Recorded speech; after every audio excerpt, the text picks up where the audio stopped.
You can set your clock and show the outside temperature on your display using your touchscreen.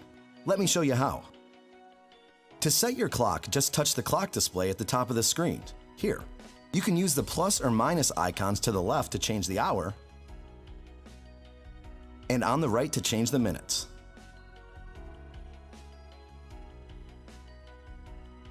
And you can press AM or PM to choose between morning or afternoon. The up-down arrows let you scroll through the other clock options and change them to your preferences. For example, you can choose to have the date appear instead of the time. Select a 12 or 24-hour format. And if your vehicle is equipped with navigation, you can also reset the clock to GPS time. That way, if your clock time is ever incorrect, you can press the reset button and you won't have to set the hour and minute manually.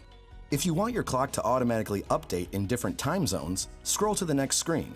Then press the on or off button next to the Auto Time Zone Update bar. To display the outside temperature, scroll to the outside temperature option on the clock menu. Then press on or off, and the current temperature will appear at the top of your screen.